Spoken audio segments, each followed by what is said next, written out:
O Show. This is the Big O Show.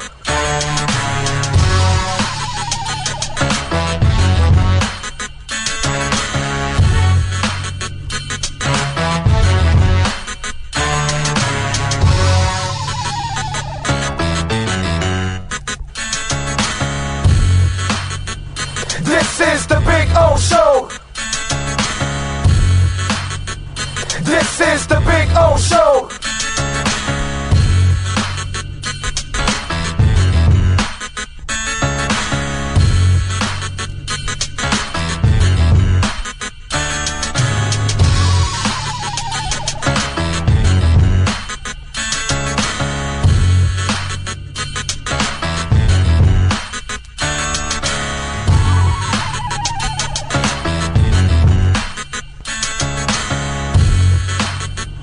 This is the Big O Show.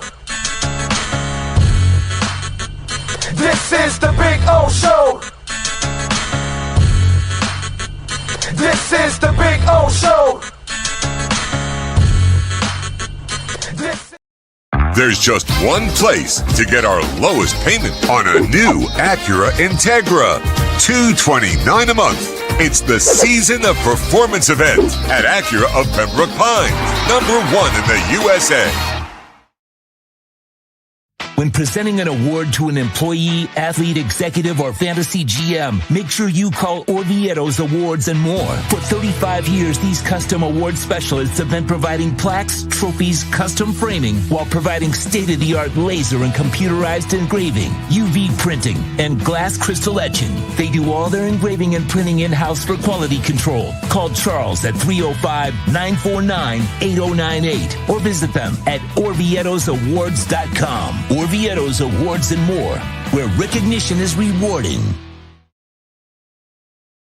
For over 16 years, EJDconstruction.com has provided South Florida residents quality craftsmanship, accurate project management, and exceptional service. That's why EJDconstruction.com is an A-rated member of Angie's List and the Better Business Bureau. When you're looking for the right custom home builder for additions or home remodeling, please call my friend Eric at 305-433-4843. That's 305-433-4843 for EJDconstruction.com.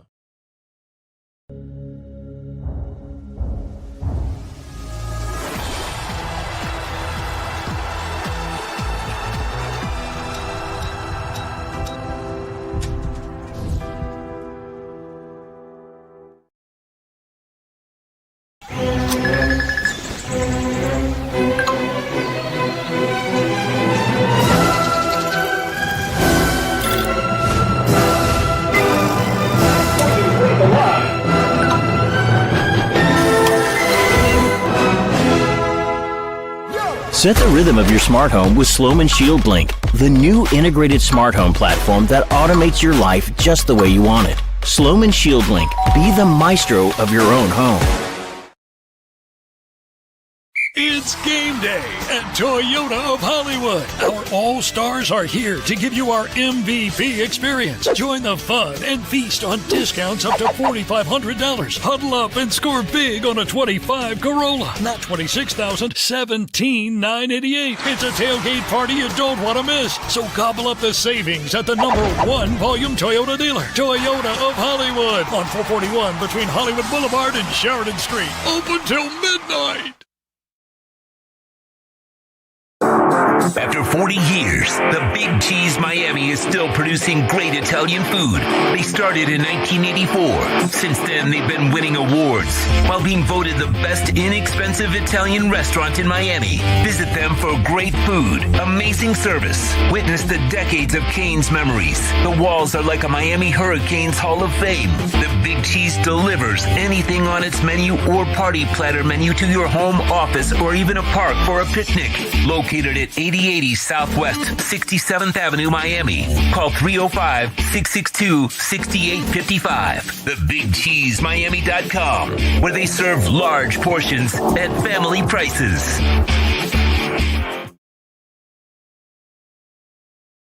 price, service, selection. Get all this and more at South Florida's #1 loved Subaru store, Subaru of Pembroke Pines. Save today with our 3 ways to save. 0% financing, 0 down payment, or make no payments for 90 days from Subaru of Pembroke Pines.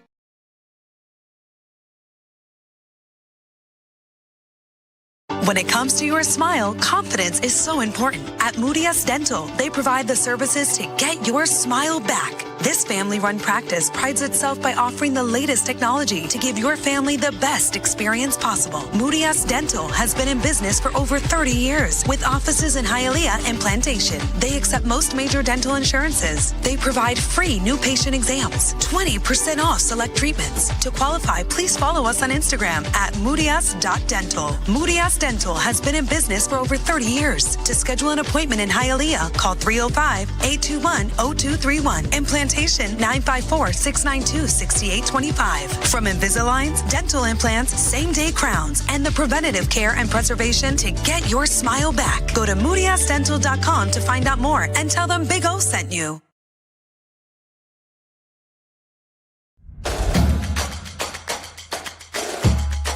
Welcome to Caneswear. New store, new items, same great experience. Family owned and operated since 2010, Caneswear has the latest merchandise from the Miami Hurricanes, Miami Dolphins, Florida Panthers, Inter Miami CF, and more. Come visit us at our store in Davie on University Drive, just south of 595, or online at caneswear.com. Caneswear, the spot Miami fans shop.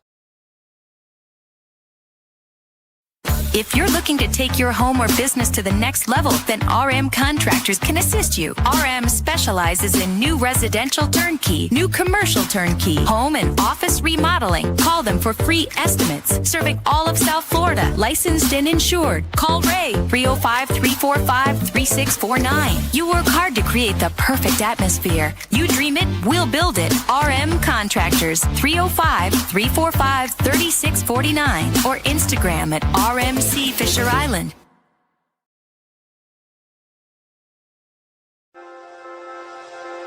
Hi, this is Jeff Welt from Welton Rheaume.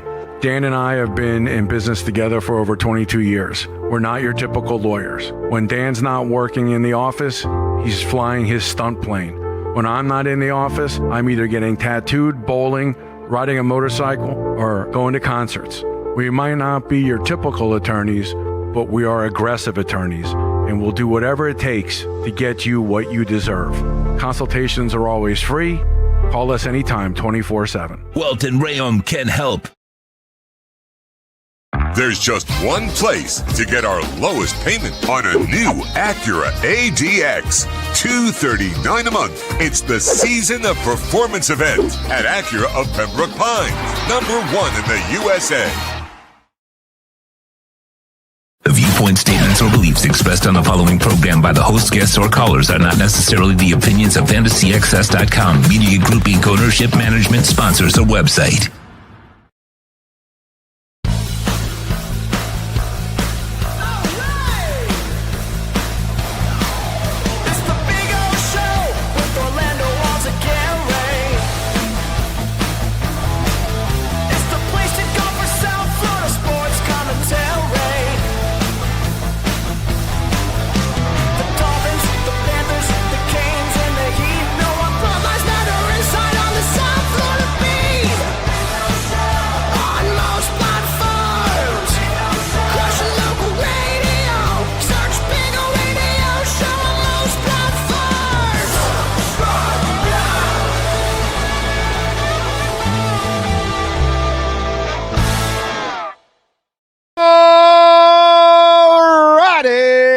Good afternoon, boys and girls. Welcome aboard. We're coming to you live like we always do on a Tuesday at beautiful Hialeah Park. Yes, sir. Locked and loaded. Lots and lots of fun to talk about here as everybody's enjoying the gaming, watching the action, betting, of course, sports app.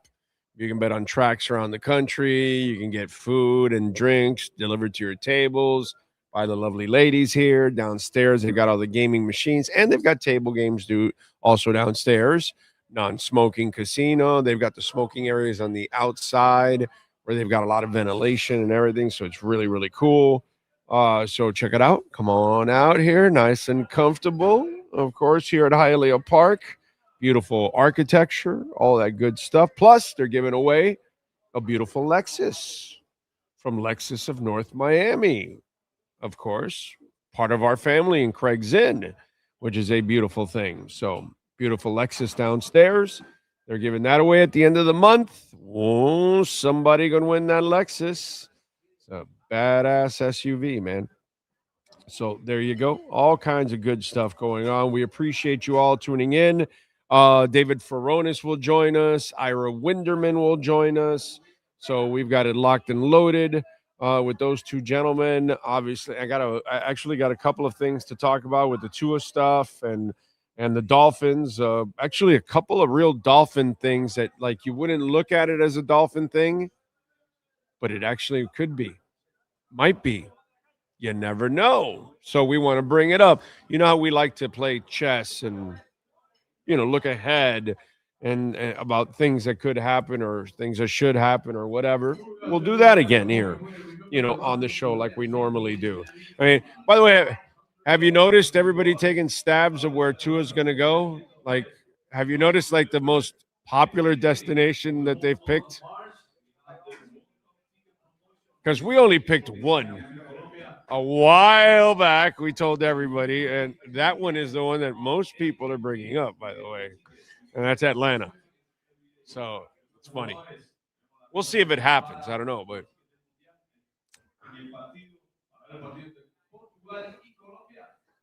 I was laughing my ass off yesterday.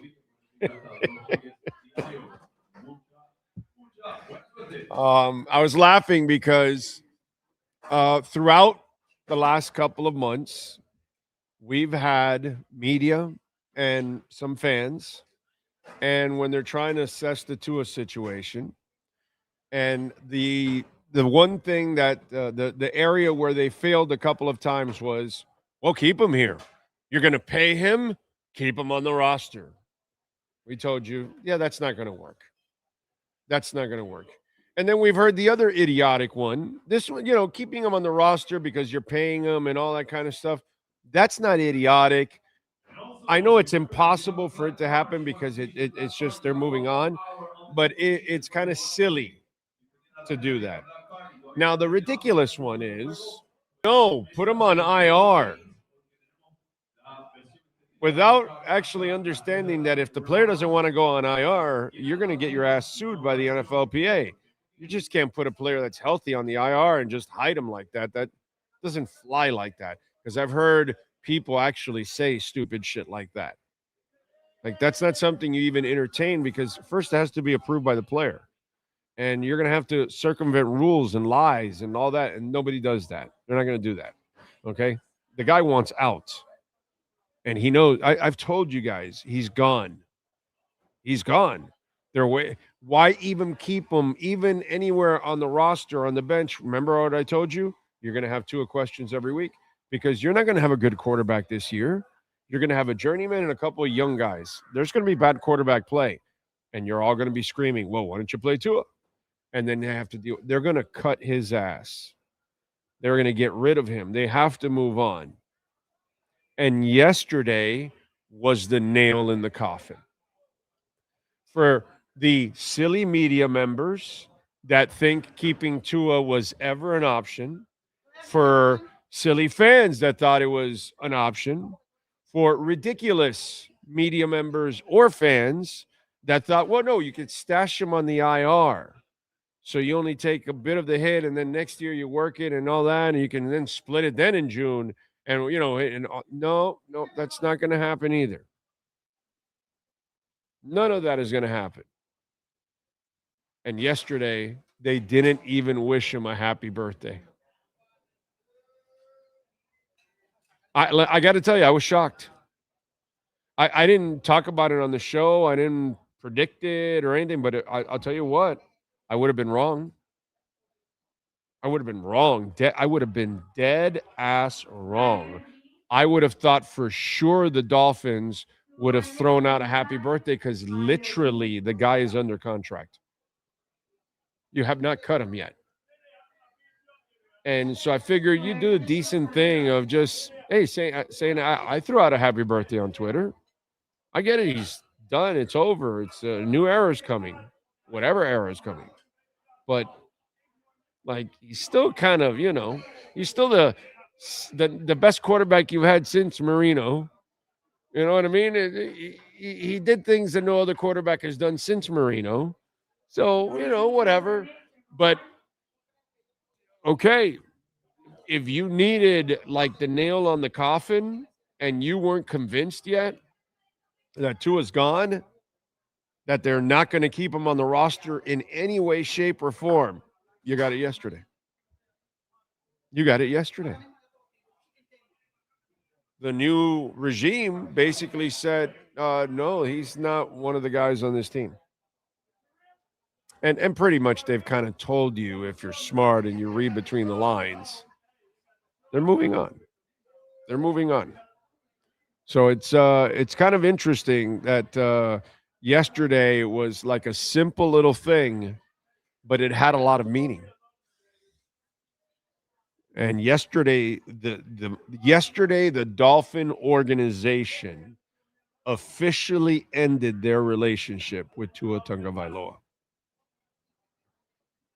So for those of you that don't want him around, dislike him, don't believe in him, are tired of him, whatever it is, you got your wish.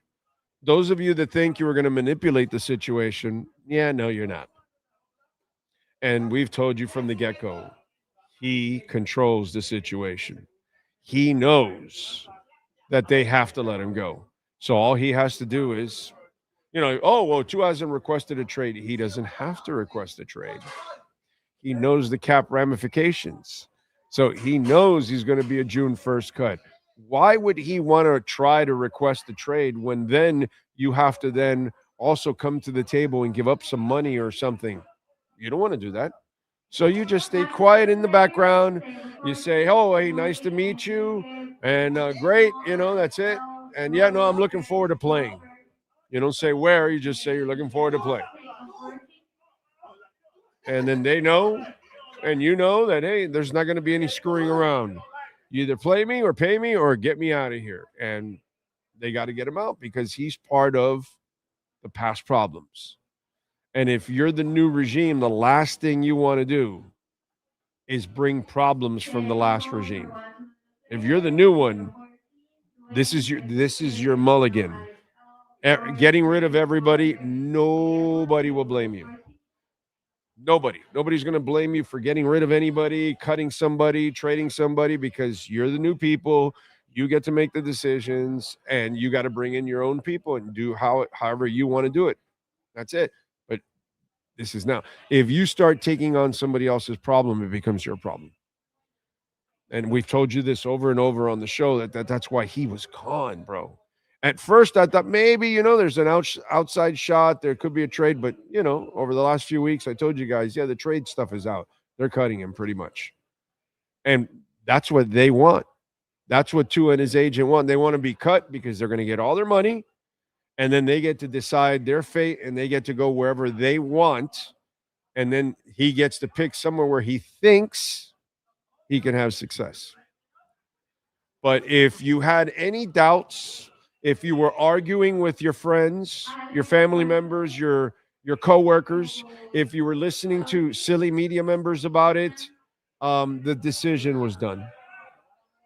And yesterday, the Dolphins ended their relationship with Tua Tagovailoa.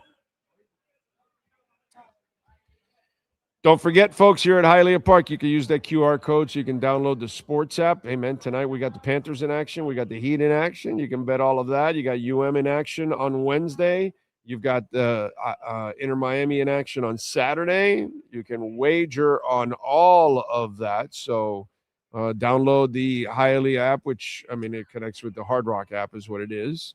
But you can get it right there in the QR code and take advantage. All right. By the way, speaking of our friends at Craig Zinn's Acura of Pembroke Pines at 15601 Pines Boulevard, they've got the customer appreciation sales event going on right now in the 2026 Integra $239 a month, 2.9% financing for 60 months.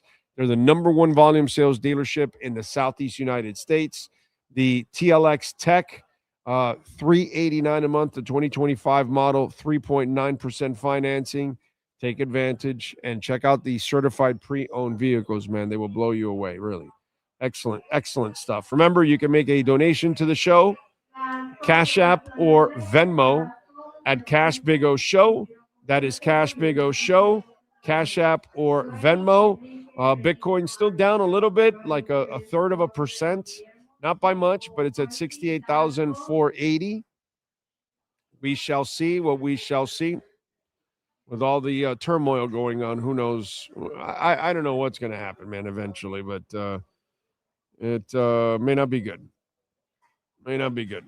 Anyway, what else do we have going on to talk about on the show? By the way, 3A Graphics Sports Calendar. Call the great Alan Blanco if you're looking for custom printing and embroidery, 786-618-1443. Tonight at 7 on the ice, it is the Panthers visiting the Devils. Panthers are minus 115 on the money line. The Devils are minus 105. On the hardwood, the Heat are hosting the Brooklyn Nets. Heat are favored by 13. The over and under is 226. Brooklyn's plus 500. The Heat minus 750. They play Brooklyn tonight, and they play them on Thursday. So they get to play Brooklyn in back-to-back games here. Sorry team, 2 nights in a row, 2 easy wins. Take advantage of it. Wednesday, UM will take on SMU. Saturday, DC United will be hosting Inter Miami. DC plus 350 on the money line, Inter minus 145. And Saturday at 4 o'clock at Beyond Bankcard Field, pretty cool. Orlando Pride from the NWSL will be visiting the Fort Lauderdale United. So check that out. Not on television, so you got to be there live. Go get tickets. FTLUTD.com. That's FTLUTD.com. I'm going to go out there with the wife and hang out a little bit and watch the game. That should be fun. If you go out there, by the way, like I've seen a bunch of you, go with your kids and stuff, which is cool. Great family atmosphere. Say hi, by the way, because we do walk around and check out all the stuff going on. Anyway, there you go. All right. Appreciate you all out there, as always, tuning in. Let's see. What else do we have going on? Let me see the chat board. Gus 1388. What's happening? The great NorCal is in the house. Juan Rosa. Jaybird in. I'll see you there, Jaybird. Let's see. Oscar Rojas hitting that like button in Melbourne. Thank you. Big Johnson. Jeff in Long Island. Kosa. Thank you. Show on this cold, soggy, wet day. I'm sorry you're having one of those, man. Stony Stanley in the house. True Fin fan, how would you describe the Tua era? Just Tua? Would you call it a complete failure, missed opportunity? A failed missed opportunity. Yeah. That's all. You didn't really build a real line in front of him. You didn't really build a power running game. You didn't give him the tight end. You didn't give him big receivers. You didn't run the kind of offense that you should run, the kind of offense that he comes from, because that's kind of the offense you need to run with statues. Unfortunately, you wanted to run a fast finesse offense that doesn't play well in winter, and it just wasn't the kind of offense that also benefited him. And yet he did well. He was in the MVP race. He led the league in yards or touchdowns and all that kind of stuff. A completion percentage. We never had quarterbacks like that. So I think you could have done a lot better if you would have made better decisions around him. So whatever, dude. Missed opportunity with Marino. Missed opportunity with Ricky Williams and that defense. Missed opportunity with Tua. It's what we do, man. It's what we do. So I'm not surprised. There's a reason why we have a pathetic franchise. So everything pretty much becomes a failure. You didn't take advantage of Marino. Yeah, he put up some stats, but you didn't win jack shit.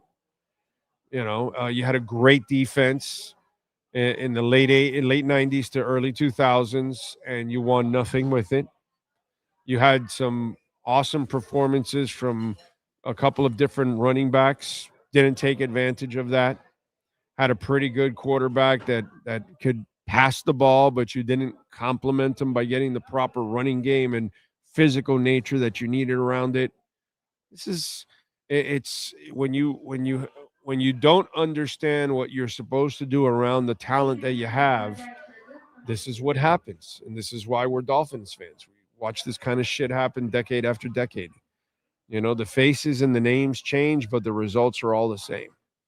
Always falling short. Always falling short. So, yeah, I would call everything a failed opportunity. Because you had an opportunity with Zach and Jason. You had an opportunity with Marino. It's the way it is. Let's see. Jeff in Long Island. Think Blue Dodgers. He's currently getting stoned in the 818 and smashing the like. There you go. Enjoy yourself.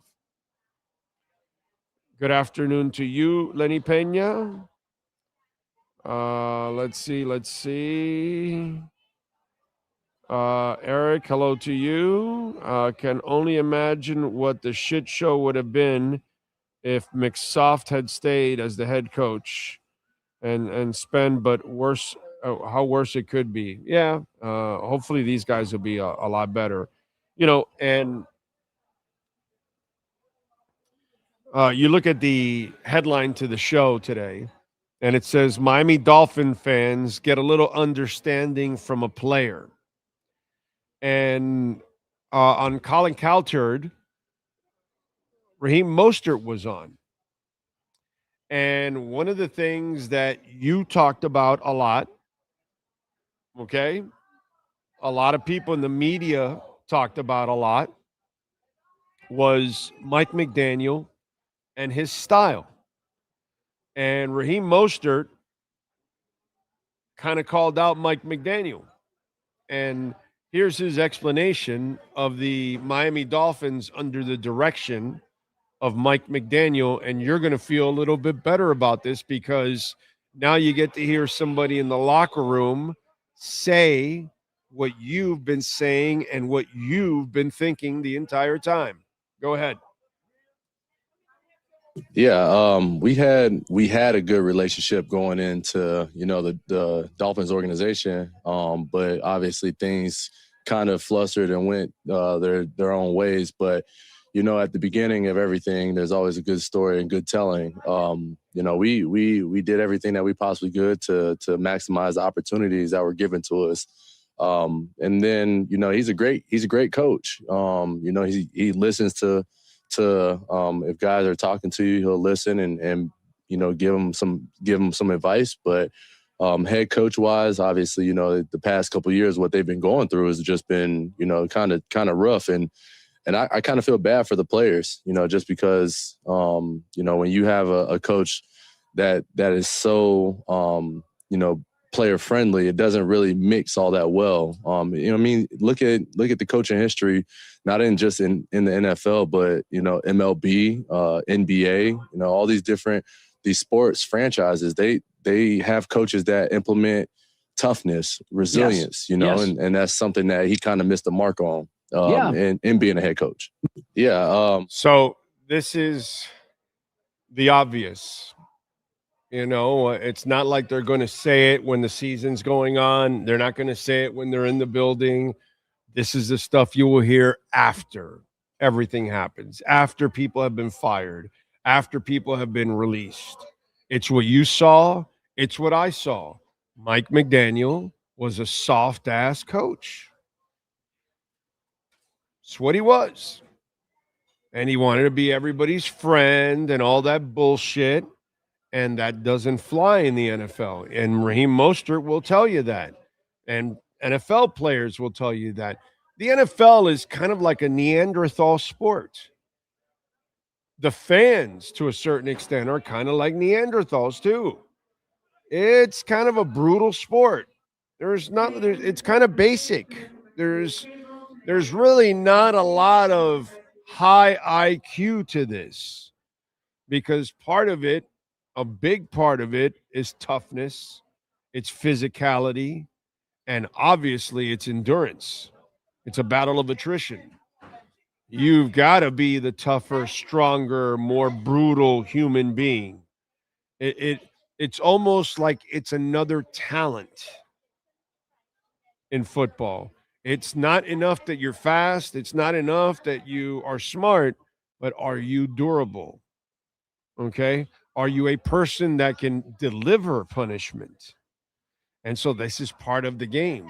And if part of your game isn't about bringing physicality, then you're going to have problems. You just can't outrun people. You just can't avoid them. There are times you have to go right through them. And it just doesn't take a whole lot of talent or a lot of IQ. It's me, I'm stronger, tougher than you, and I'm going to win this one-on-one matchup. And that's how you win in football sometimes. Sure, there are moments that you can out-scheme somebody for a play or two, but it's not going to be the whole game. They're going to figure you out, and then they're going to punch you in the mouth. And as Mike Tyson would say, everybody has a plan until they get punched in the mouth. And that was the problem with Mike McDaniel teams. That's been a problem with Miami Dolphin teams for really decade after decade. Overall, they've been finesse.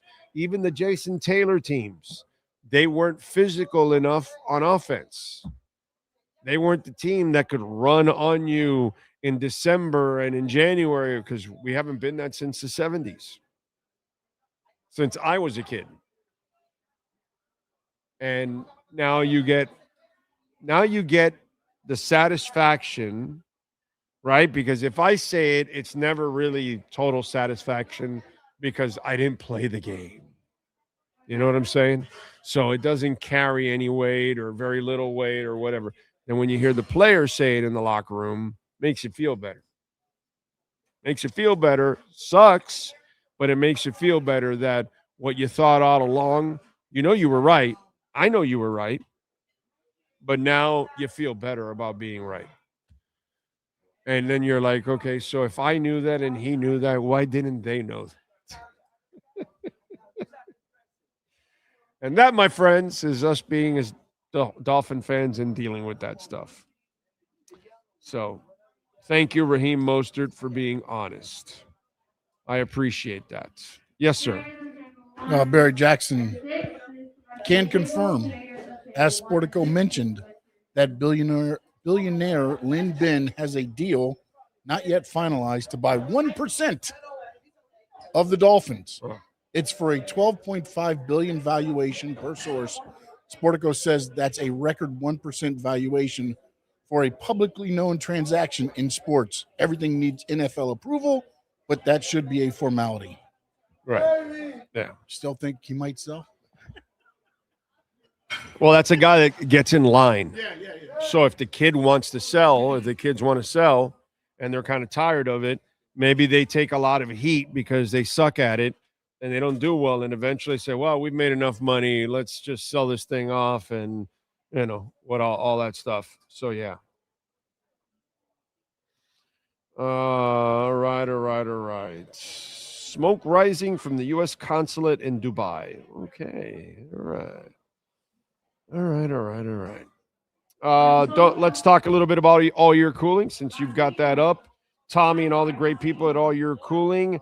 888-204-5554, folks. They've got offices, and they take care of you from Homestead all the way to Vero Beach here in South Florida and beyond. And then also in Naples now, new offices in Naples, over 350,000 satisfied customers. So if you're having any AC or plumbing issues, please call our friends at All Year Cooling. Extended warranties, financing available, same-day installations, free repair estimates, and 7-day-a-week service. Tell Tommy and company that Big O sent you. They will take care of you there at All Year Cooling and Plumbing. All right. Oh man, what else? What else do we have to talk about in the world of sports? John Esslinger, buenas tardes to you, sir. Ty in the Bronx, hello. Ocala Joe, smashing it on a gorgeous weather day, spending it on a beautiful park with the wife and the dog. There you go. It's good stuff being at a nice park.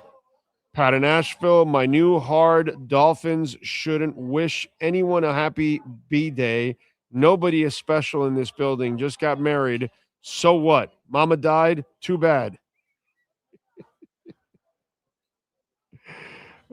Sweet baby Ray. Raheem scored 20 TDs for the Fins with no playoff success. Another failed opportunity. Yeah, it's what we do, bro. It's what we do. That was the lightning. You really needed like some thunder. And we didn't bring the thunder, you know? So it's just, again, you know it. It's pretty simple. Get physical at the front and run the ball and all that. And yet, our teams don't figure this shit out. At least I give Wani credit. He couldn't find the quarterback and he couldn't figure it out there. But he had the right idea of being physical and controlling the line of scrimmage and all of that. And during his era, we ended up with Ricky and Lamar.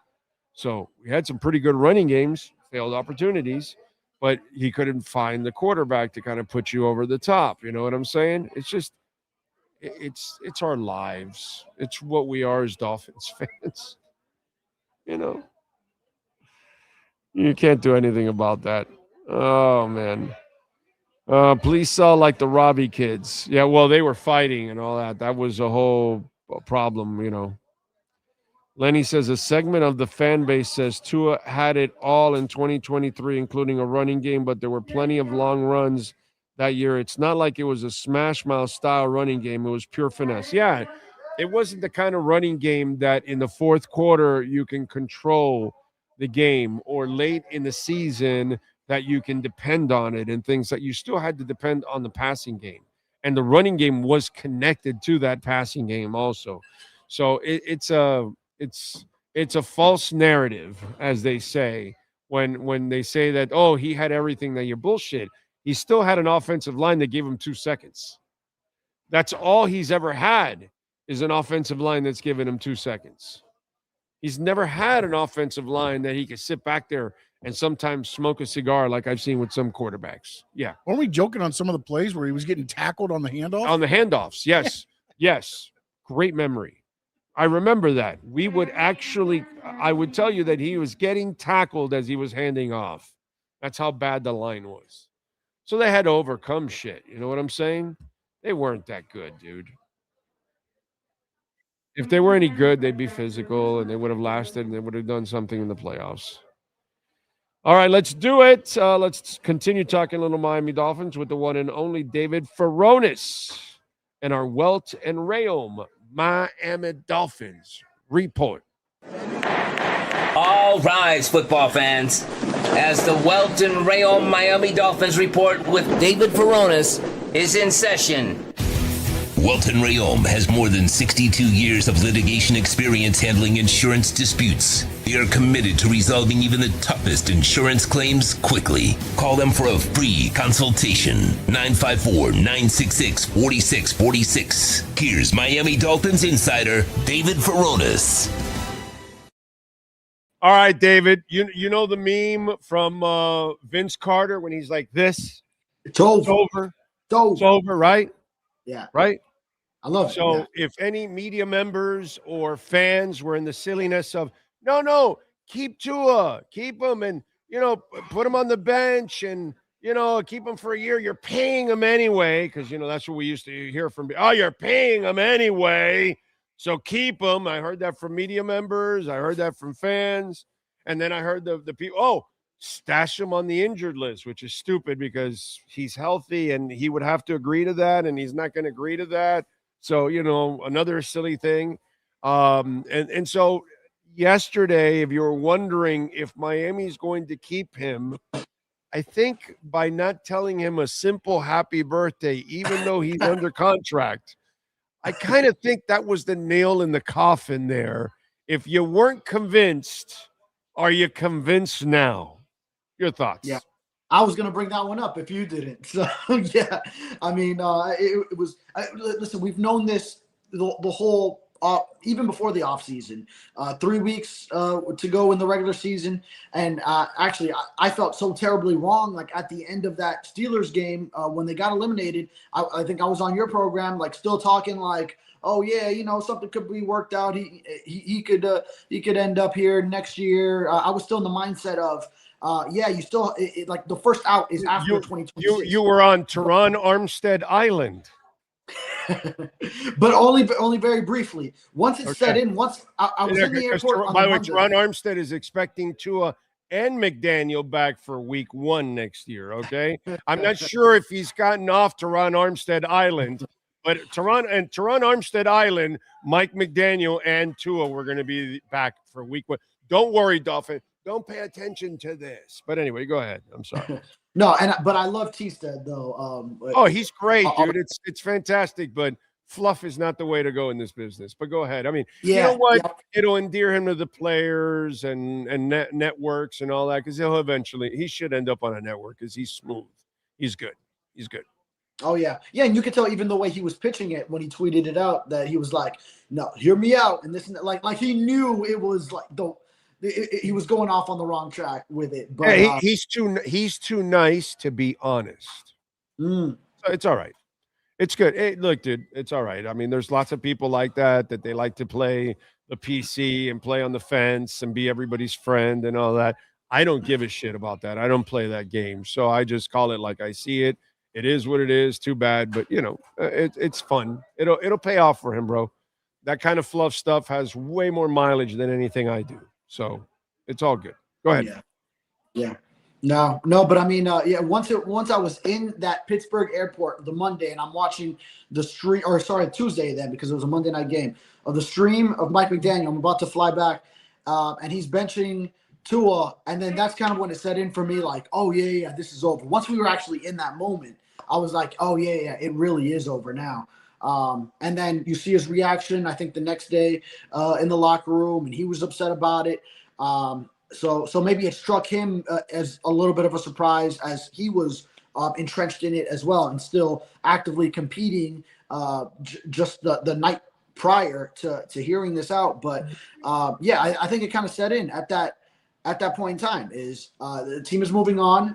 And then you played out the last 3 weeks. You had Quinn Ewers and whether it was this GM, another GM, it always made sense then to go ahead and move on from Tua. And John Eric Sullivan has no ties to that move. He would only tie himself to Tua if he does keep him on for another year. So at that point, then just keep it moving. And I think you could tell by his comments, everything's on the table. You don't go say that about a guy that you are not about to release. He went and answered specifically a question about the post-June 1 or pre-June 1. It took a couple of times that we pried on him to answer, and he finally did.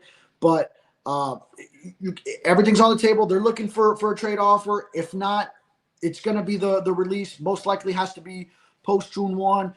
Adam Schefter goes and sends out the tweet. The Dolphins don't wish him a happy birthday, which every year around this time, because it was always Mike McDaniel's birthday, it was Tyreek Hill's birthday, all of them in the early March with Tua, and all those would always get sent out early March after the combine. It feels like clockwork to me in my brain covering this team, and sure enough, no happy birthday message for Tua, as we already knew. Tyreek Hill and Mike McDaniel no longer here, so they're not getting theirs either. But all those people, they're gone. It's over, like Ms. Carter said. And by the way, good thing, bro. Good thing. This is your mulligan. Take advantage of it, okay? It's something that unfortunately you have to turn the page and clear the slate and move on. This is take advantage of this right now, this moment. This allows you to reset your team. And so and this kind of allows you to turn the page too, and start your own mark on everything. So eventually, when you draft your guy, which will be probably next year or the year after, you'll do whatever you can this year to kind of get by. That's what I think is going to. That's what I've been thinking the entire time. Draft some guy in the third day, and they'll go get a veteran, some Flacco, some whatever, dude, a Jimmy Garoppolo, whatever, dude, anything like that. They're going to get something like that, and then just get by this year and try to do whatever you can. Coach them up, but you're not going to be that good, so you're not going to win a lot of games. That's all. I don't think there's anything wrong with this at all, to be quite honest. Yeah, I see it as, when you look at the quarterbacks, I do think Sully and Half want to make a move for Malik Willis if it's at the right price, but then it's just unlikely it'll be the right price that this Dolphins team can't afford under the current cap situation. So with their connection to Green Bay, I feel like, yes, they would like to if they can get it at a bargain, but then it's just going to play out where it's not quite a bargain, and some team is going to go ahead and feel moved about him to go ahead and give him the cash that he wishes for, and then you just move on to maybe another veteran. Maybe you only go to the draft. You just look for economical, cheap options. Free agency kicks in next week, and I expect maybe one move that slightly moves the needle, but not even like a big money free agent. It's going to be a lot of just building through the draft. Trading maybe a Minka for some added draft capital, and maybe listening to offers on like a Jalen Waddle or Devon Achane to see if someone just blows you away with an offer to add even more draft capital. But I do see the inclination to keeping those guys unless someone just sends an offer they can't refuse. Yeah, the only thing I disagree with you, I think it's all a sell job. Their entire history says they will never sign a guy like Malik Willis at this point in time. They've never thrown a young guy into a team that's not prepared. This is the first year they're going to tear it all down. They're going to be really young and cheap. That's not what you want around a young quarterback that really is not ready to run an offense. And he's going to have to carry a huge responsibility. I think it's a sell job. I think they're just doing a favor to Malik because he was with them and all that. None of their history says quarterback competition, which is another bullshit theory that media throws out there. And then the other thing is, none of their history says that they throw young guys into terrible situations. All their guys have stepped into great situations in Green Bay. And so that tells me that they're not going to spend money and then throw him out there when they don't have anything around him. You know what I mean? So I disagree with you on this one. I think it's just a sell job. I don't think they're going to go for him. That's just me. Someone's going to have to go into this situation. So Quinn Ewers is a young guy, granted, not their guy that they drafted. They do inherit Quinn Ewers, but you keep Bobby Slowick on the staff and you promote him to offensive coordinator. And I do see Bobby Slowick as being as backing Quinn Ewers as well, from working with him last year and developing him and knowing that Quinn Ewers is part of the equation, at least for this competition, whoever it might be that he's competing with. Then I do see that you want to go ahead and give him his best shot, and if he can win that job and then go and prove that he can function with a team that's not fully ready to go do it, then that at least gives you something like, all right, maybe you got something here that you can work with going forward. He can essentially, Quinn Ewers, if he wins the job or whoever takes it from him, they can essentially play the Dolphins out of the running for like a top quarterback and say, all right, now you with this situation, I'm going to go make the most of it, and then I'm going to show you that now, given more pieces, I can be your guy. So that's essentially what you're looking at. And then if whoever it is can't do it, then you are in place to go and draft one of the top quarterbacks, which there should be many in the 2027 class. Did you hear or see Raheem Mostert's comments? Yes, to Colin Cowherd, a snippet.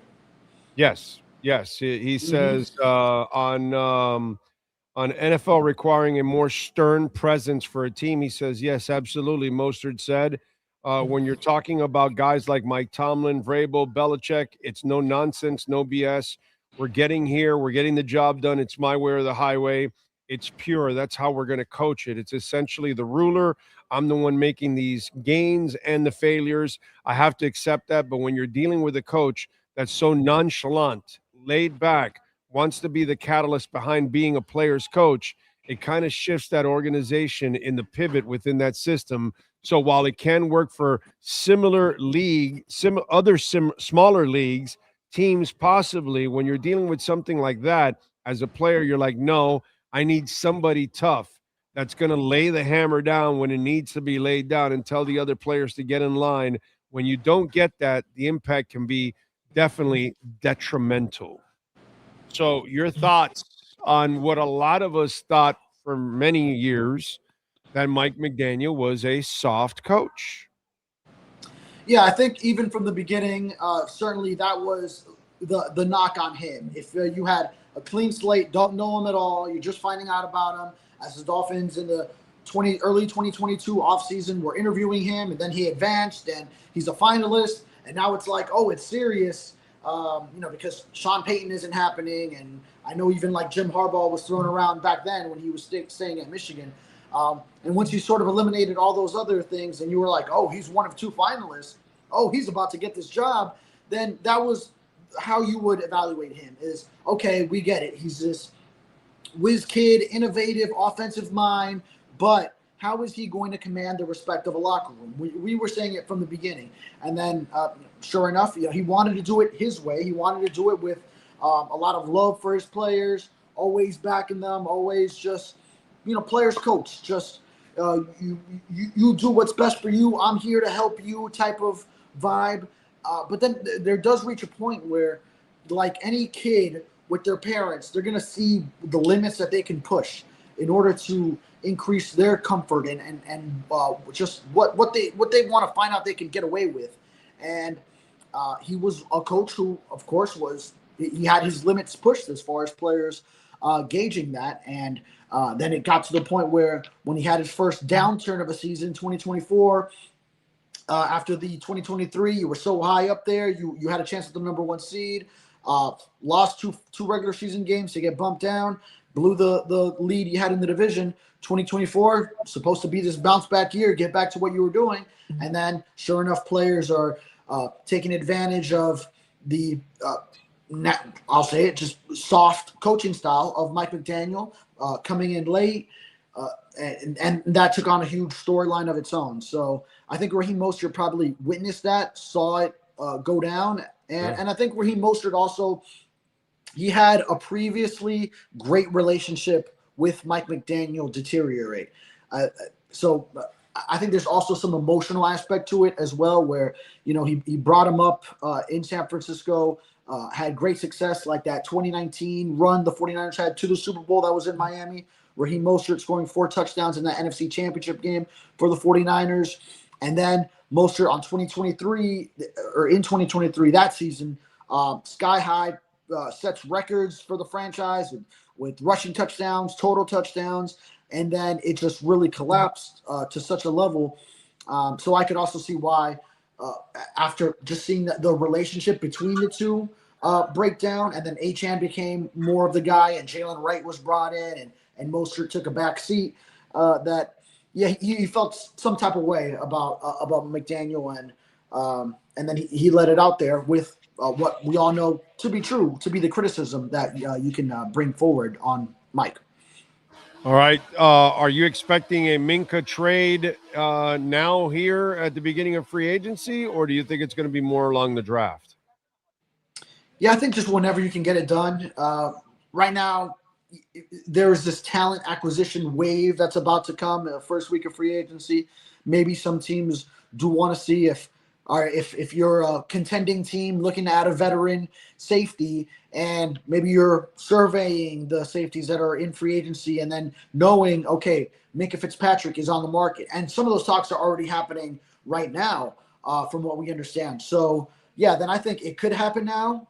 But if If the Dolphins and Sully aren't willing to pull the trigger yet, you could wait, see if you get a better offer, see as teams fill in that veteran safety spot in free agency. Maybe some teams that got left out, then they get a little bit more antsy and want to go ahead and make a move and might up their offer. So, yeah, I think from now until before the draft, then you have to kind of weigh it out. If you get an offer now, go ahead and take it. And if no one's really meeting your price, maybe you play it a little bit longer. But I think you do want to get some picks for this coming draft coming up so that you can add more. When Sully mentioned how many picks, he said only 8 picks. In our conversation, he was saying, hey, we only have 8 picks. I thought that was telling to me he sees 8 as only. So I think he does want to add more for sure. Well, it was a sad day yesterday because they didn't tell Tua happy birthday. Okay, so that that was a breakup by text. And then they released Liam Eichenberg, which, a Dolphin favorite, I think. Maybe one of the all-time favorite players here for Dolphins, Liam Eichenberg. So that was really sad. Are you expecting any other cuts here? Because like a Jason Sanders, I mean, if you're going to go young and cheap, you can get kickers, bro, and go save yourself some money. What are you expecting? Is there any other cuts that you're like going, okay, the chopping block is going to happen now with this guy? Yeah, Jason Sanders is the one that sticks out to me. Obviously, if we fast forward to a point where they don't trade Tua, then you're releasing him, and most likely with the post-June 1 designation. I think that's why the Bradley Chubb move still isn't official, because that's still sort of in the works. It could come. I think they would prefer to trade Minka, but maybe that's a factor if they don't find the deal. But I think you would like to trade him. I know specifically on Austin Jackson, Sully kind of responded in our conversation with him like, well, we still need bodies. That wasn't his word. That's me paraphrasing. But you still need players. You still need players on this roster. So I think he might view Austin Jackson in that regard. Plus, you don't save too much with a pre-June 1 cut of Austin Jackson.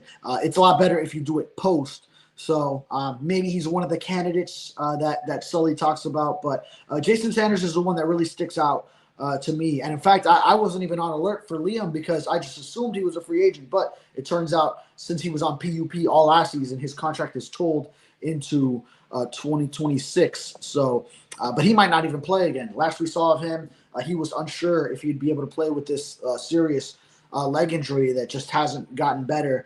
So, and he lost a lot of weight. Last time I saw him on locker cleanout day at the end of the season. So, hopefully he does get well. Great guy. I know a lot of people down on him for a lot of his play, but it was a terrible draft pick, bro. He didn't. You traded him. It was a terrible draft pick. He never ever came close to playing to the level of what he was drafted and traded for. So it was just disappointing. Unfortunately, the best he could become was a journeyman backup. Is what he could become, the best that he could become, and that's unfortunately that's not what you draft him for. He's made so much money. He could probably retire and he'll be fine, dude. And he's earned his pension, right? Didn't he pass 4 years? Yeah. He played on his rookie deal. Yeah, actually, and then wasn't able to play once he was re-signed to the 5th because they did bring him back to be a reserve, and he couldn't play, unfortunately. Yeah. So he probably is going to get his pension and everything, and he made enough money. He made a killing, dude. But unfortunately for him, he just wasn't a guy that was going to, live up ever to that draft. And that's where, fans are right on this one. Front office failed with Liam Eichenberg, and they kept him around.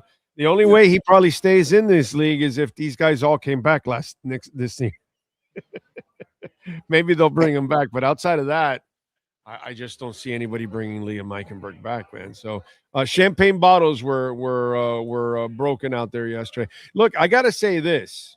So far, everything Sully and Half have done is A plus. They have made every right move right now. Okay, I can't disagree with any cut they've made. I can't disagree with any move they've made so far. I have to say that, this is, so far at least, it's a decent start.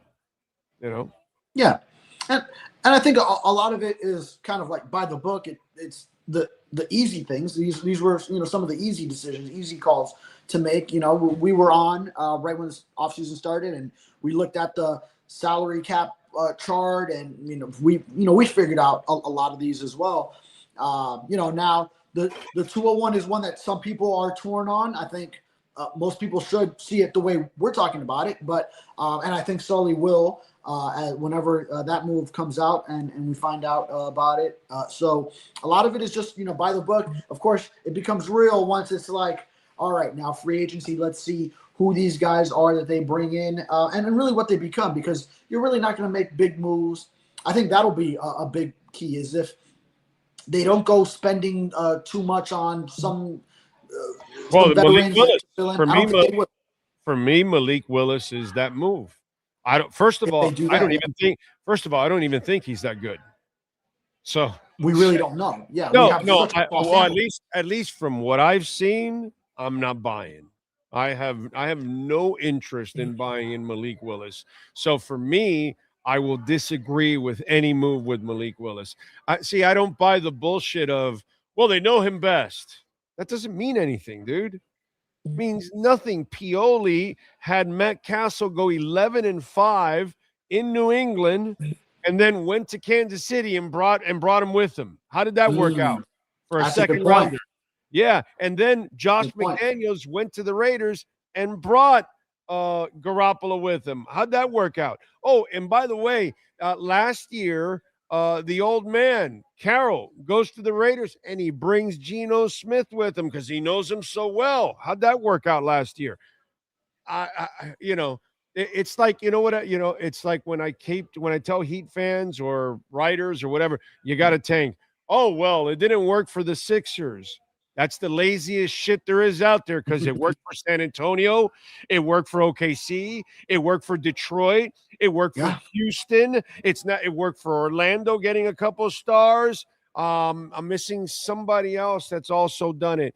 The laziest shit is the people that aim to the Sixers. And then they don't talk about all the other teams that have tanked and have boosted up their teams because of that, because they went and got stars, or they mounted a bunch of picks, which is what you're supposed to do, so you can then trade for a star. Like San Antonio drafted one and traded for one, the Sacramento kid. I'm forgetting his name, but whatever. Anyways. The Fox. That's it, Fox. Fox. Thank you. Yes, Fox. And so, that's what I'm saying. And the Stephon whatever they drafted, who's a really good player, that kid also. So, that's what you're supposed to do. Well, same thing here. That's kind of the lazy thing. That's the lazy way out. That's the way I look at it. Yeah. No, those are a lot of good examples. I do think of one with Green Bay specifically is Matt Hasselbeck. Mike Holmgren did take him to Seattle. They got to a Super Bowl. That was a good roster. That was a trade, a second-round pick. A first-round pick, I'm sorry. Wanstead offered a second-round pick. That's what it was. We offered a second. Holmgren offered a first, and he got him. And wow! So I wonder what those early 2000s Dolphins teams could have done with Matt Hasselbeck in that defense. And if you Super Bowl could have gotten a Super Bowl for sure. But would they still been able to get Ricky Williams? With the in those days, dude, you still had an owner. Yeah, we had money spending owners. Yeah, you would have done it. Yeah, they could have had a Hasselbeck, Ricky Williams with that defense. Yes. Yeah, I think so. Man. Yes, because remember, you're getting Hasselbeck for draft picks, and then you're getting him under contract, and he hasn't done anything, so you're not paying him a ton. So you would have still had that window. You know what I'm saying? So you would, and plus with Huizenga or Ross, money was never really an issue. That if you have the team, they'll push the money back and back and back. Eventually, you'll have to pay the credit card like they're going to do now, Yeah. But you can push it and you can delay it for a while if you have the team like you have now with in Kansas City, that they'll keep delaying as much as they can because they've got the guy and they've got to take advantage of the window. So whenever it's done, then they're going to have to pay a brutal credit card bill for a couple of years. But you don't give a shit because you have Mahomes and you have that window and you have to take advantage. We would have had that window with Hasselbeck, but we only offered a second rounder, unfortunately. Man. So our fan base didn't get to enjoy a decent quarterback. So, yes, that happens, in that case like that. But remember, Hasselbeck, again, different than Malik Willis.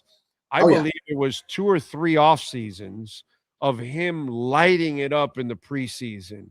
Like he was killing it. And so every time he came off the bench, he looked phenomenal. And that's why people then like, okay, well, this guy's actually pretty good. And at that moment, Green Bay was on a roll with quarterbacks. Okay? Oh, yeah. Because remember, they're coming off of Favre and what's it called? Aaron Brooks, who they traded to the Saints. The guy they traded to Jacksonville, Mark Brunell. They cut Kurt Warner because they had too many people on the roster. So, it's like they were on a roll, and then they drafted Hasselbeck, and they drafted Matt Braum, and then they drafted right after the other guy that they bamboozled Seattle with. Matt Flynn. And all that. So they were like on this roll for a while. You know what I mean?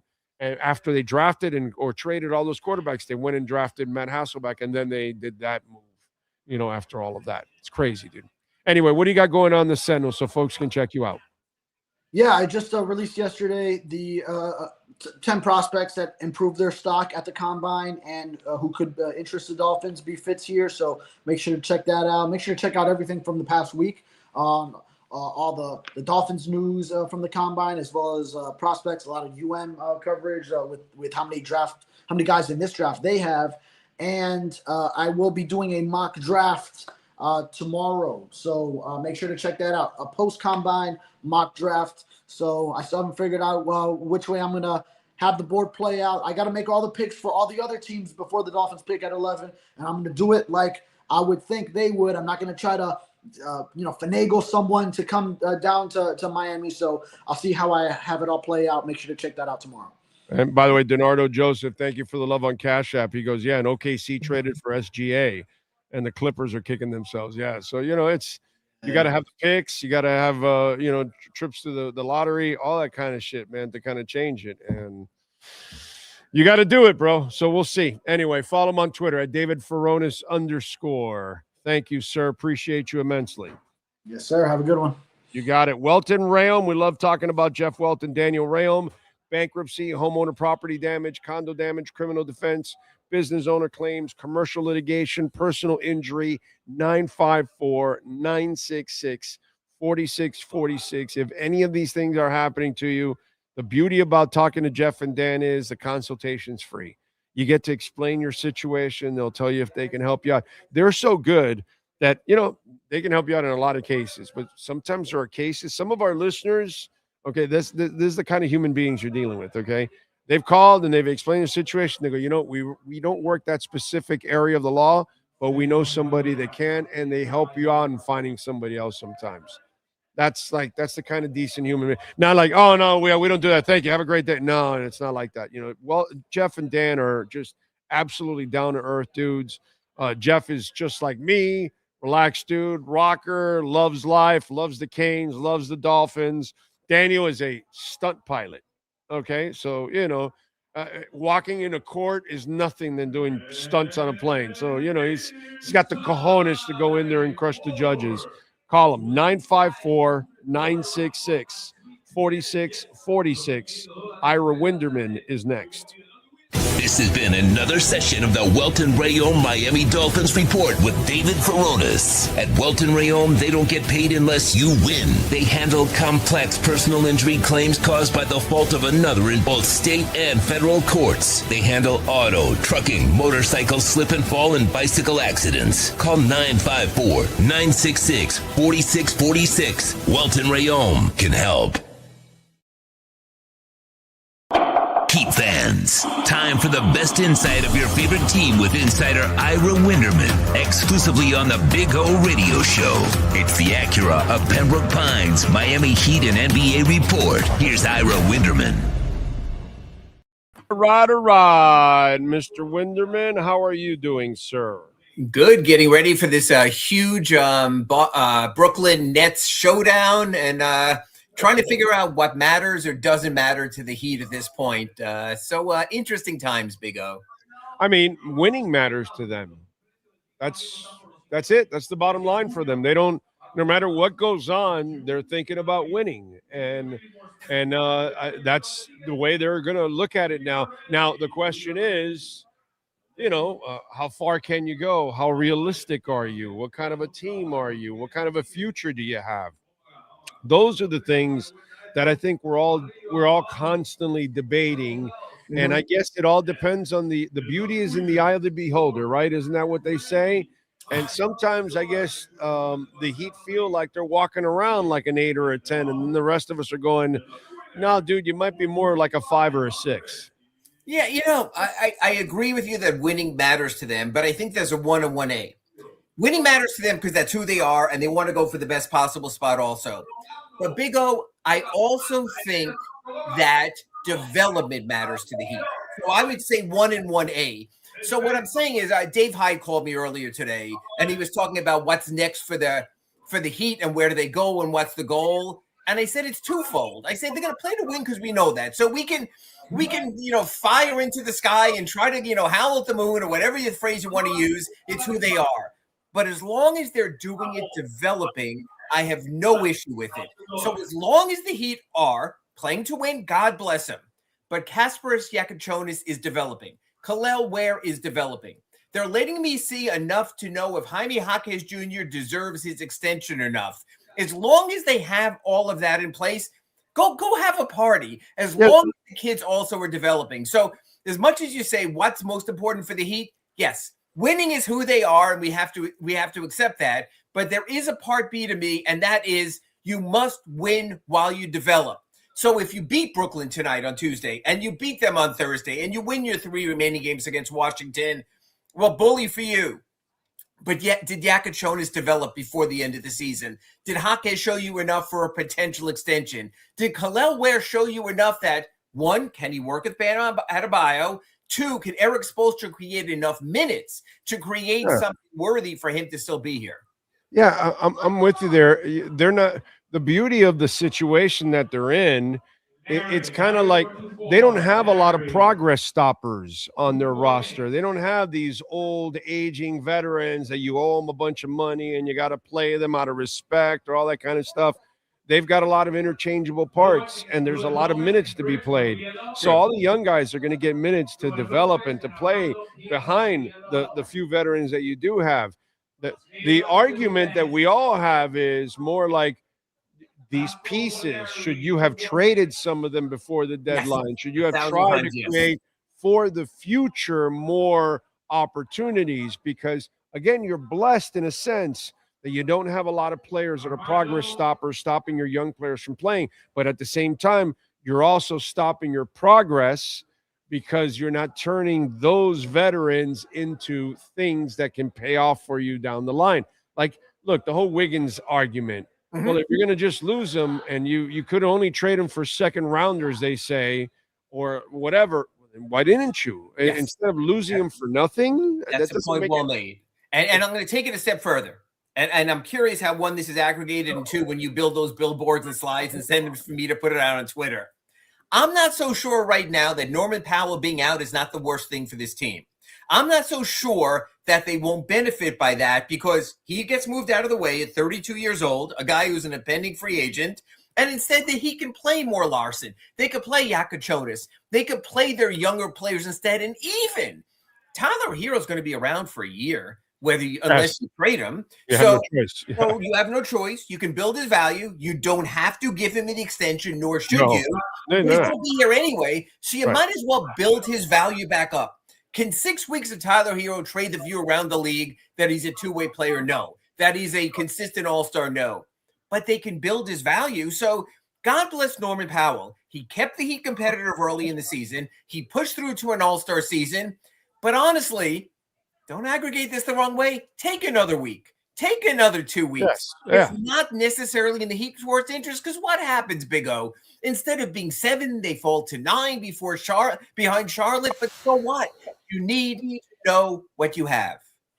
Yeah. No, I'm with you. And again, that's another player you should have traded. It's just like should have been doing some stuff. That's our discussion here. It's not that development is not happening. Right. Development is happening, dude. The minutes are there. The players have to, play consistent and dedicated, whether you're Ware or you're Yakuchonis. You're going to have to cross that whole threshold. Correct. Just like what's it called? Jaquez did. Right. Jaquez had a brutal second season last year. First month. Absolutely. Jesus Christ. We thought, some of us thought, oh my God, he fell off the map. A poor kid. He's done. And then he resurrected himself, and, the rest is history. So you're going to have to earn it here. They're not going to – see, that's the problem with the whole Ware discussion. Oh, play him anyways. Oh, suppose not doing the right – no, bro. This is not the way this organization works. They don't just play you, That's why Raheem Mostert is sitting there telling Colin Cowherd about how soft the organization was under Mike McDaniel, because that's what soft organizations do. Right. They just tolerate laziness or lack of commitment or anything. And the Heat are not that organization. They're not going to do that. You've got to earn your way, even if you're the prized first-round pick, even if you have the contract and all of that to their credit, but they're still stuck in the middle. And, man, that is a crappy place to be in the NBA. So it's like, even this yes, Philly and Embiid is out now, and the Heat have easy games, supposedly, against the Nets. We'll see. They could be number 6 by the end of the week. But I am waiting for Pat Riley to hoist that banner at Kaseya Center that says we're number 6. If you do that, I'll believe it. This is a guy who doesn't hoist banners for winning divisions, which I think you agree with, because they're a dime a dozen, because they're 6 in the NBA. Conference championships, fine. NBA championships, perfect. That's what you're there for. Retired numbers, yes, but it's just crazy that in the last 4 years, the Miami Heat rallying cry has been we're number 6 that they're trying to get to. I think you'd want to be more than just number 6. Is the battle now in playoff positioning? Can you outplay Charlotte? I don't know, and I think Friday is going because to be I know you're going to be in the top 10 because right now you're at 8. I don't know if you'll catch I don't know if you'll keep pace or pass the Magic, but I'm worried about Charlotte because Charlotte has been on a much better I pace think than there's you a are. very good chance that Charlotte at least gets to 7 and hosts a play-in game. The Heat play twice this season remaining in Charlotte. They have a game in Charlotte on Friday, which is the second night of a back-to-back after Brooklyn. Then they go back a week later and play in Charlotte on a Monday. Those will be huge games since the start of the year, the turn of the calendar. Charlotte has had the best net rating in the NBA. They've been red hot. They were awful at the start of the season. Yeah. That's what it shows you, Big O. When you develop your young players and you let them go on, Konkanipple and what he's done, and Brandon Williams and what he's done, and you bring your young players along, that's part of the process. Here's the difference between the Hornets and the Heat. And by the way, Sean just told me they're 12-4 in their last 16 games. Yeah, the Hornets are this. They're on the rise. Big O, for the last 4 years, you know what the Heat have been? Sorry if you're just listening. I'm doing a wave. Up and down and up and down and up and down, and you're at that flat line at 500. What you want to do as an NBA team is build to something better. The Hornets are building to something better, whether it's playing this year, their first playoff berth in years, maybe even getting to number 6 in an outright first-round series, but they're heading in the right direction. And next season, you're going to go to me, I reckon he get past the Hornets in the Southeast Division. I'm not so sure that he can because they're growing it the correct way with young players. That's the difference with the Heat. I need to see sustained good, not just 2 wins over Brooklyn. I don't want to hear if they beat the Nets on Tuesday and beat the Nets on Thursday, oh, they were in a 3-game winning streak. You need more than a 3-game winning streak, like Sean just says. You need to win 10 of 12. You need to do that sustained. That's what the good teams do. What's your assessment of Ware's play as of late? I think it has something to do with the opponents they're playing, but there's something that's really interesting. He is succeeding because they're playing in zone defense. So that tells you two things. Eric Spoelstra, number one, has found a system that could work for his former first-round pick. But on the other hand, Eric Spoelstra doesn't trust Khalil Ware to guard one-on-one. And that's a real concern, Big O, because if you're going to thrive in zone defense, what happens when he just has to take the challenge? Bam calls it guarding your yard. When he has to go in against an opposing player, we don't know that yet with Khalil. Now, if it's part of the growth process, fine. Learn to play zone. Learn to play better against lesser teams. Then take the challenge. I'm fine with that also. He's still the type of player I'd rather hold on to and develop unless you can wind up with a superstar potential level player like I know you weren't happy about it, but with Giannis or last year with Durant, someone like that, or else let him grow. Yeah, I just and at this point now, I don't even know what's the offseason look like now. Is it they get to add a third first rounder? Is that true? They will have a first round pick, and they can, if in theory, if they draft for another player in this year in the 26th draft, they could have as many as three, depending when the pick is due. Charlotte, it would be basically they get three first round picks and one contingency pick.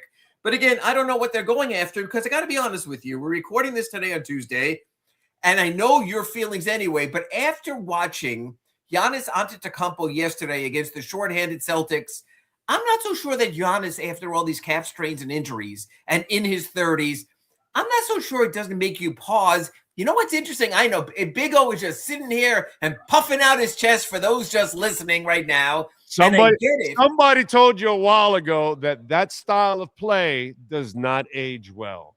That body will take a pounding and a beating, and I don't want the older Giannis on my team. 32 years old, and you don't know what you're going to get. But also it shows you he might not be the standalone superstar anymore. Another example, we've all watched LeBron James this year. God bless him. He is still incredibly talented. But it happens. He's not a standalone superstar anymore. That is Luka Doncic's team. That is Austin Reeves' team to a degree. So it will be interesting. The problem is he has that disease, Luka, that he doesn't play defense. So you got to surround him with 3-and-D guys. If you don't defensive centers, which is why they got Ayton, which is why they're trying to make it work in the middle with their Jackson Hayes and other big men. But going back to Giannis, I think it's really interesting because if he can't elevate the Bucks even to the play-in, then how much is he elevating another team all around unless a team can make him their number 2 or number 3? So it's going to be interesting. Look, I'm not going to lie. I am going to have accurate Pembroke Pines reports with you through the offseason. You're going to go to me, what's going on with Giannis? I'm going to go, he's potentially available. On the other hand, I'm not so sure that the Bucks might not look back like you and I have with Wiggins, with Powell, with Tyler, with Bam over the years, and then say to themselves, we should have traded him when we had the chance. Yeah. And they might be the team sitting there is going, well, we didn't sell high. You talked about Tyler after being 6th man of the year, Jimmy after taking the Heat to the 2023 NBA Finals. It's really hard to give up on quality in the NBA, but there are so many abject lessons that when you wait too long, you don't get quarters on the dollar or nickels on the dollar. You're getting pennies on the dollar. I'm really curious to see how that plays out with Giannis. And here's the thing that I don't like about Giannis, besides his style of play and his body is taking a beating, and you cannot continue to play like that in your older years. He's also not the player that Dwayne Wade was, that Adrian Dantley was, that Moses Malone was, that Dan Marley after he got injured. You know, some of these players, they faced a crossroad. All these players that I talked about faced a crossroad in their careers where they lost the athleticism and they had to adjust their game and add some other part of their game offensively. Mm-hmm. And Giannis has never really improved his outside game, which is what would have complemented him as he got older. With Kareem, he could age forever because that hook was unfreaking stoppable. You know what I mean? And so I want, you saw Wade, he adjusted. He wasn't the guy that could fall down 7 times and get up 8 anymore. Mm-hmm. So he had to make sure he had that little floater and he had a little fade and all that kind of stuff around the rim and all that. I agree. It's very, I don't see that from Giannis. I don't see his game. Magic had a little baby hook. He had a little shot put 3. As he got older, he adjusted. I've seen players adjust their games as they get older, and And I love that. I commend that, you know, because it keeps them still very valuable to you. I think Giannis's fall will be harder and harder than those kind of players. Yeah, it's just interesting. Look, the Heat will still push and probe and see if they can get, you know, like we talked about, pennies on the dollar, make the right deal for them, so that's possible. But again, the Heat is going to have one more bite at the apple, whenever it is, a year, 2 years, 3 years, with their draft choices and everything else. It's got to be the right move. It's got to be the right play. But like you said, let's step back here a second. Like we said at the top of our Acura Pembroke Pines report. So you develop your young players, so you do have attractive pieces. So maybe Yakatronis becomes that, or Kalel becomes that, or Jaime becomes that again. Tyler increases his value. That's what I want. I almost want, like when you talk about your Bitcoin, I just want to see it going back up again. I've dealt with the dip with the Heat this season.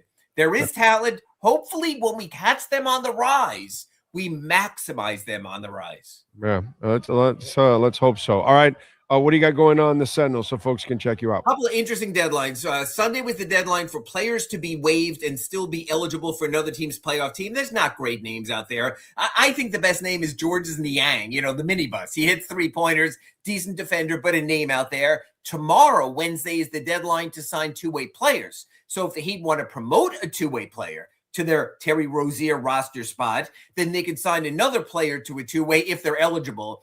For example, you have a player like Josh Christopher for the Skyforce, has scored 90 points in the last 2 games. He's not eligible for two-way. Maybe they bring him in on that last one, non-guaranteed deal, and give him some money. So I think there might be some personnel movement going on a little bit. And the other story I'm writing about is Eric Spoelstra knows the Heat are winning now with their zone defense, but he's also smart enough to realize it's not the ultimate way to win in the NBA. And come playoff time, Tyler's going to get sized up, and Norm is going to get sized up. And you can only play zone when you're scoring and settle in the zone or after free throws. So if you're in transition, you remember last year with Cleveland, with Darius Garland said, well, we knew what our offense was. Go with Tyler. It's not going to change this year. It's still going to be this time Jalen Brunson or Jalen Brown or Donovan Mitchell again going at him. So the Heat know their concerns. In the short term, they're masking it with zone defense, but they also know they got to get more two-way players out of it. And you certainly can't play Tyler and Norm together. Yeah, the only way you live on that zone is if you have a whole bunch of spiders that are really long and can play defense, and you happen to have like 4 of them constantly on the court or something. Then maybe you can do that, but if you don't, man, it's really... And you have to score, because if you don't score on one end, you ain't setting up the zone on the other end. So you got to be doubly efficient. It's a lot to ask. Look, one thing we know about Eric Spoelstra, like we talked about at our top of our Acura Pembroke Pines report, he'll do everything possible to win, but he also realizes what wins championships might be out of his reach at certain points. All right, follow him on Twitter at Ira Heatbeat, and make sure you subscribe to the South Florida Sun Sentinel. Ira, as always, thank you, my brother. Appreciate you. We will catch up next week. Catch you next week on our Acura Pembroke Pines report. Thanks, Big O. You got it, my brother. And, of course, don't forget our friends at 15601 Pines Boulevard, just off of I-75 in Pines. They've got a great service center. Mike Chan, Jordan Ferber, they do great work. The ADX right now, 2025 models, still have a few. You can get 1.9% financing for 60 months. The RDX, my wife has been driving it for 16 years now. It's a tank, bro. 2025 model, you can get it for $369 a month, 3.9% financing. Go see Larry Schlossberg, Pat Nasto, Tony Stampone. They are fantastic people. They know how to get it done at the #1 volume sales dealership in the Southeast United States. It is Craig Zinn's Acura of Pembroke Pines. You've been listening to the Acura of Pembroke Pines Miami Heat and NBA Report with Ira Winderman. When you're looking for award-winning service and great deals from the #1 volume Acura sales dealership in the Southeast United States, you go to Craig Zinn Acura of Pembroke Pines at 15601 Pines Boulevard in Pembroke Pines. Right, all right. Sweet baby Ray, please sell Robbie Kitch. Evan, Jeff in Long Island, Jose. Let's see. Hopefully they can get a 3rd-round pick for Fitzpatrick. Let's see. Nobody talking about the QB we signed of the Raiders practice squad. There's nothing going on the roster, my brother, at quarterback right now. Let's see. Brian Sacrifice. Yes, thank you. Sacrifice. I appreciate you. Castle. Stefan Castle, right? That's it. That's the one. Thank you, sir. Appreciate you. They've done a nice job there, man. They know how to turn things around over there in San Antonio. We don't, but they do. We don't, but they do. By the way, Tommy Hutton, congratulations to Tommy Hutton. He is retiring, and I haven't enjoyed Tommy nearly as much the last few years because I barely watched the Marlins ever. So I rarely see him, but, in the earlier days when I was watching more Marlins, obviously loved Tommy Hutton. He did it the right way. He was willing to be critical, which, it's hard when you're working for the team. That's not an easy thing to do, but he was able to do it, which is really, really cool overall. Wish him the best. Really good dude. Did it the right way. All that good stuff. And I will tell you this for Tommy Hutton. Tommy is like one of the few bright spots of the Marlins. Because I got to say, over the years, I've enjoyed more the broadcasters than I do the team. I'm just constantly pissed at the team and ownership because they're not committed to winning. And when you hear Tommy Hutton retiring, I haven't enjoyed him lately because I haven't been watching the Marlins. But, man, I got to say, bless that man. He did it the right way. He was a terrific broadcaster. I just wish the Marlins rewarded him with more good baseball. That's all I can say. But over the years, the job that Tommy Hutton has done is absolutely magical, and will be missed. Will be missed. Definitely. Bless that man. What else do we have to talk about before I get back to a little football, a little Dolphins? You know what? Let me do a little music. Why don't we do that first and foremost? Let me get a little music in here. Let's start off with musicians born on March 3rd. All right. Let's start off with Camila Cabello, the Cuban-American singer, songwriter, member of the girl group Fifth Harmony, born in 1997. Let's see who else. Tone Loc, little funky Cole Medina. How about that? The American rapper, producer, voice actor, Anthony Smith, a.k.a. Tone Loc, born my year, 66. So he turned 60 today. Let's see. Chris Hughes from Adam and the Ants, born in 54. Dave Amato, guitarist with REO Speedwagon. He was also with Ted Nugent, too, for a little bit. Born in 1953, Dave Amato. 1953 also for Robin Hitchcock. Haven't heard that name since the late 80s, early 90s. English singer, songwriter, guitarist. Robin Hitchcock, who was a member of the Soft Boys in the late 70s, had since launched a prolific solo career. Yeah, I know most of his stuff when he was more solo. Let's see what else. Rusty Allen, born in 1951 on this day from Sly and the Family Stone.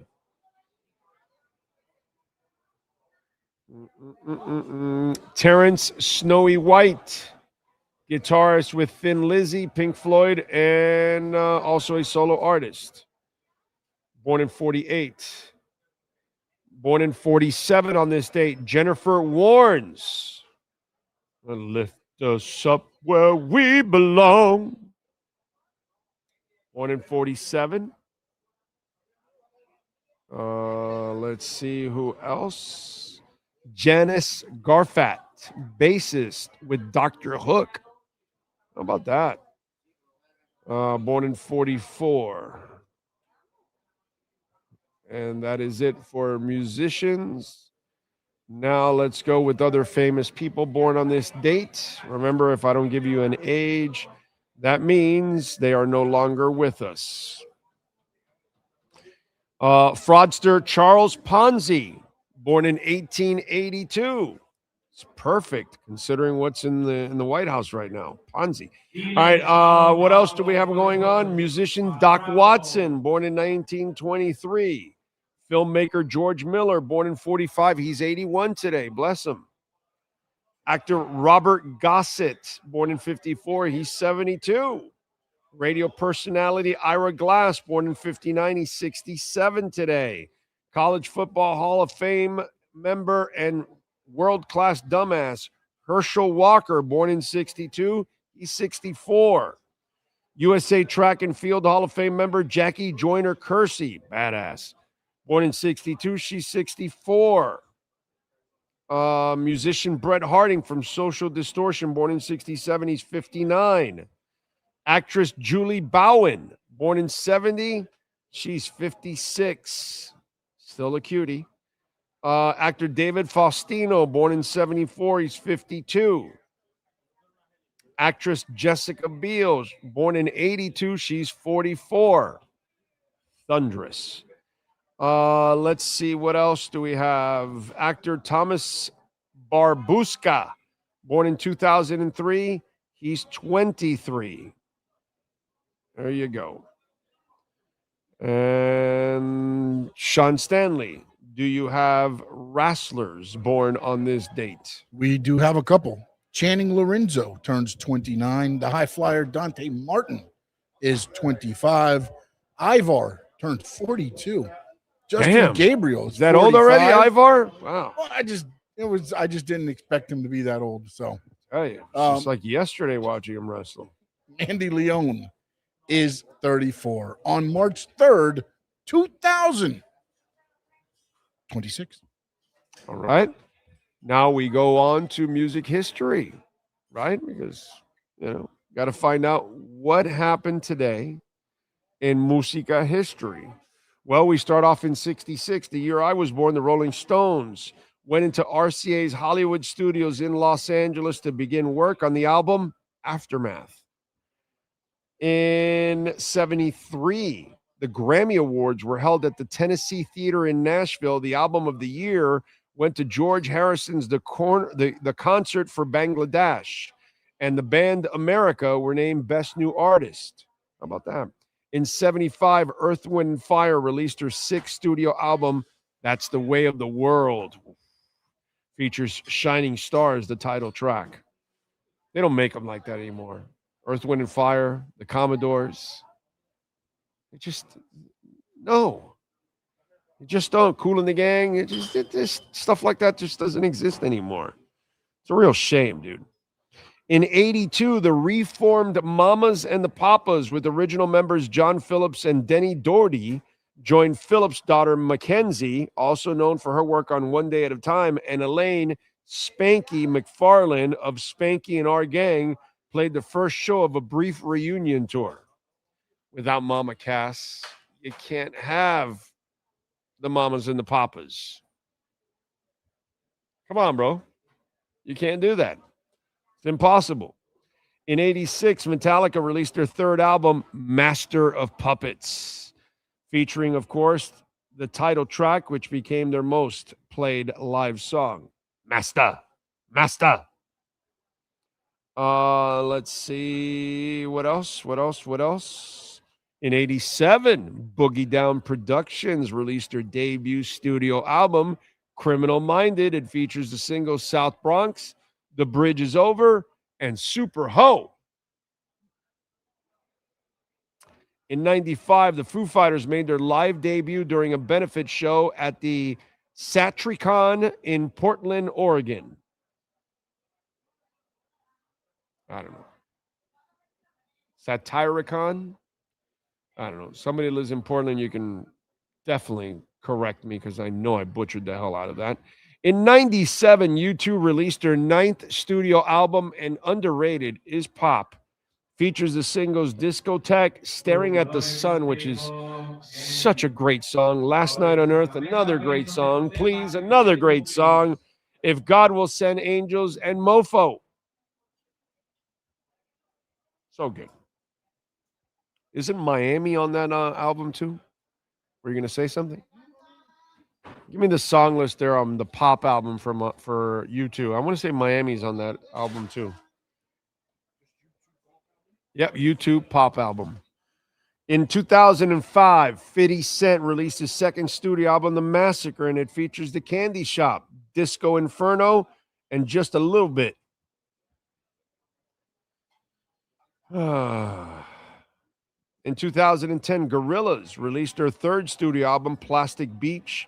It features Stylo, Superfast Jellyfish, and On Melancholy Hill. No? Okay, my bad. Oh, maybe it's Octoon Baby that has it. That's what it is. Discotheque? Yeah, Discotheque, yeah. Mm-hmm. Right? Mm-hmm. Mm-hmm. It's only half the album.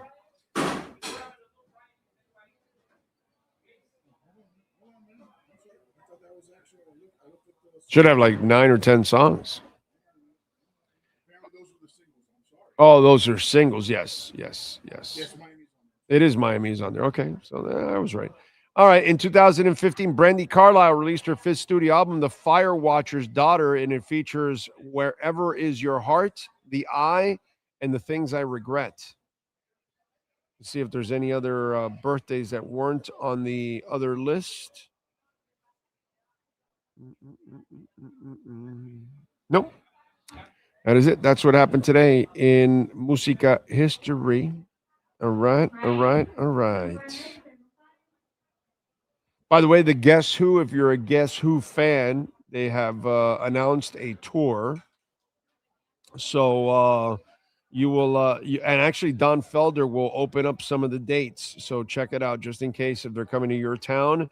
If you want to see Randy Bachman and Burton Cummings, they will be hitting the road. Okay. I don't know. Let me see. I want to make sure. I don't see. Yeah, I didn't see a Florida date. No Florida dates, but they're going all over the place. So just in case, if you happen to be a Guess Who fan, reminisce a little bit, right? You never know. All right, there you go. That's our music section. Oh, man. So somebody was writing an article about the Dolphins and the Arizona Cardinals being kind of in the same position right now, trying to get rid of their expensive quarterbacks and cut them in Kyler Murray and in Tua Tagovailoa.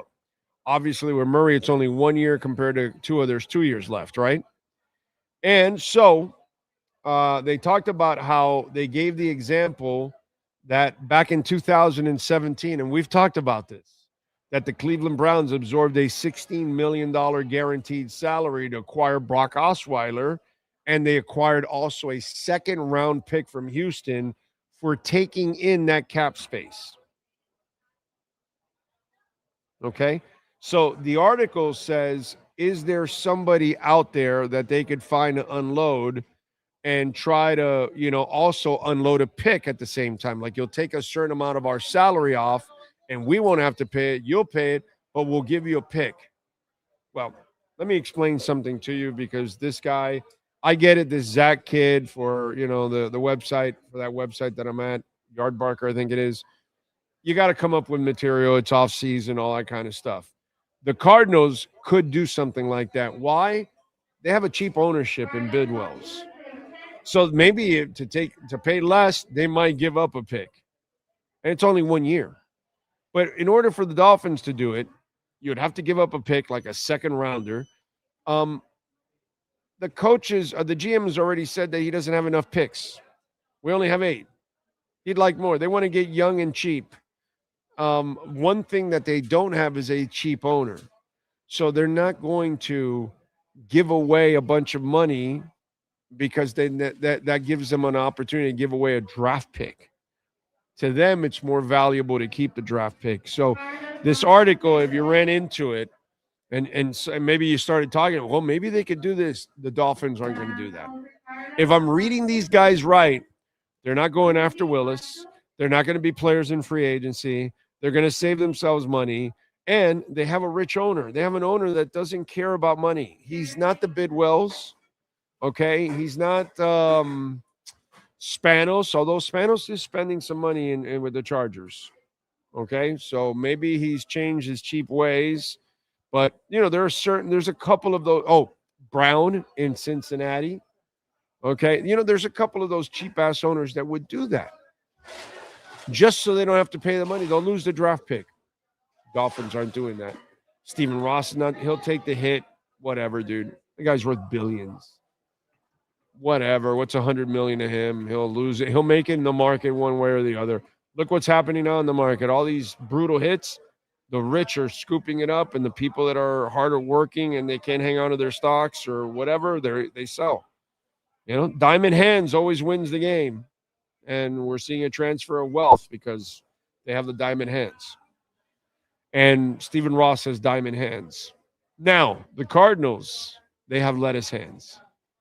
So they would part with a pick to not pay money. The Dolphins are not going to do that. So you're as a Dolphins fan, you got to feel pretty good about that. At least that your cheap owner isn't going to give up picks because he screwed up. But the Bidwells, they'll give up a pick because they screwed up because they're cheap. About that. Anyway, so I just saw that and I wanted to kind of talk a little bit about that because I don't think that it matters. You know what matters to the Miami Dolphins? Sean? Breece Hall matters. Breece Hall matters to the Miami Dolphins. Breece Hall matters to you, Miami Dolphins fan. You wondering why? Well, Breece Hall matters to Miami Dolphins fans because he just got tagged for $14.3 million. So if you were wondering what's going to possibly happen with Devon Achane next year, because they're not going to give him a contract now, probably. Why? It's a running back. There's no hurry, And if you watch it, Green Bay doesn't keep running backs really long term. They kind of keep them for a contract and kind of get rid of them during that second contract in that 6th, 7th, 8th year, things like that. I can see HM being used and then tagged. And the good thing is, let's look ahead. So you're going to have to take a brutal cap hit this year and a brutal cap hit next year. Not so bad. But you'll have plenty of space if you want to tag them and pay. It's $14.3 million this year. So let's say it goes up to 15, 15.2, 15.5, 16, whatever. It is what it is. But if you looked at the Breece Hall thing today and just looked at it and said, Jets don't matter. No, it actually matters. It actually matters because it gives you a little idea of what they could be going through next year. And remember, they're not going to have a whole bunch of free agents that they have to sign or any of that. They're not going to have a huge turnover. So they're not going to have a lot of decisions. The Achane decision might be a really easy decision where they just tag him for a year because he's going into year 4 now. You'll tag him for year 5. You can tag him for year 6 if you feel like it and then let him go. Or you could tag him for year 5 and then give him a 2-year deal or let him go and draft your own. I can guarantee you this.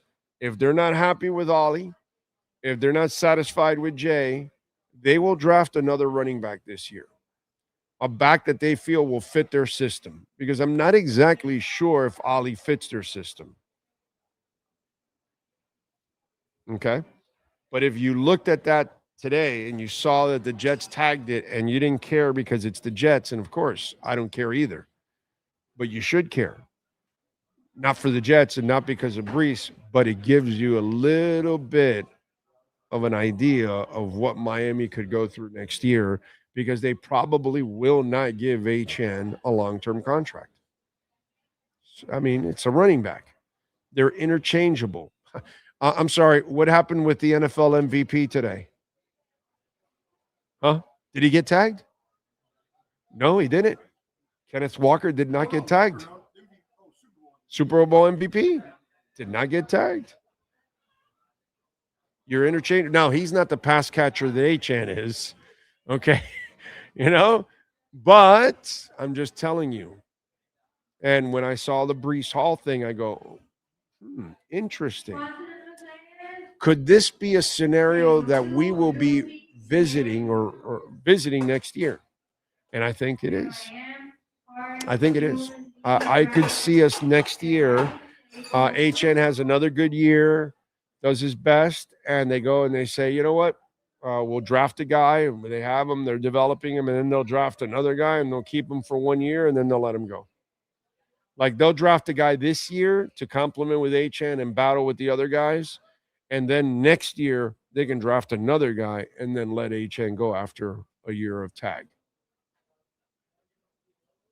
So just in case, if you're looking at Breece Hall, you might be looking at Devon Achane. Anyway, there you go. Cash App or Venmo at Cash Big O Show. That is Cash Big O Show. Cash App or Venmo. You can send in your questions, comments, insults, all kinds of good stuff. Appreciate it as always. Howdy-O Burton Cummings is one of the great rock singers in my book. Well, there you go, my brother. And go check out the dates. I've seen him a few times, but if you get an opportunity, I've seen him over the years. So if you get an opportunity, go check it out, man. Those two guys are legends in the business. White Man from Town says, "Wake up, dead man," in my deeper cut favorite song on Pop. Oh, Wake Up. Oh, okay, Wake Up, Dead Man is my deeper cut favorite on the song Pop. Other than that, Adam Clayton, I can't believe how much I dislike them now. Wow. I love them. My favorite band of all time. Can't wait to go to Dublin and boring ass Cork. I just saw a video on Cork, Ireland. There's nothing there, bro. Like, wow, okay. I don't know, Pat, have you looked at what Cork is like? Nothing, bro. We're popping in, popping out, bro. Okay? Hitting a pub, getting some fish and chips, and then leaving. Or whatever it is they're going to serve us over there. And that's it. We're out. Man, that is a boring city, Cork. But guaranteed that they'll probably, it's like considered, sometimes people look at that as the capital, not Dublin. But so looking forward to it. So I can't wait for my favorite band's next tour, because I'll be going to Ireland to go see them a couple times there. Yeah. Cork has a lot of greenery. Yeah. Well, it's I saw it, and it doesn't have much else. You know what I'm saying? Can we pay Tua off the? No, you can't. No, you can't. It'll be the June 1st thing, dude. They have too many cuts and all that kind of stuff, so it's not going to happen, Chuck. Unfortunately, it's not the way. It'll be in June 1st, and they'll take the 66 this year and the 33 next year, and then move on. And then they'll have some other things that they'll have that'll roll over too. That won't be the only thing. And that's why they've got to do it this way. It's a process we got to go through, unfortunately. It's a process we've been going through forever. So we can't do anything about that. Just hang in there, folks. All right, we thank all the great people out here at Hialeah Park, the Brunetti family, of course, first and foremost, Steve Calabro, the general mangler out here, as always, getting it done. Appreciate Michael Golden, of course. He's probably walking around here, too. We thank all the great people out here making it nice and easy for us to broadcast every single week. We thank Ira Winderman from the South Florida Sun Sentinel, and, of course, David Furones from the South Florida Sun Sentinel. Don't forget to hit the like button before you go. Smash the hell out of that thing. Hit the notification bell. That way you know when we go live. We're in studio for the rest of the week, correct? 10 in the morning, Wednesday, Thursday, and Friday. No more road shows until next Tuesday that we're back here, actually. And we will be at Fort Lauderdale United's game on the 14th of this month. Next week, right? Next Saturday.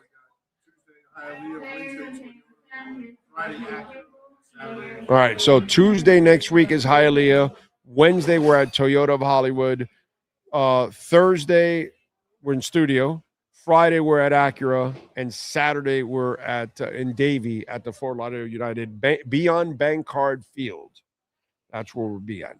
So next week, we got 4 live shows. All right. We shall see you. Oh, we have a live show every day. 4 road shows is what it is. We shall see you tomorrow. Same time, same place, same bat channel.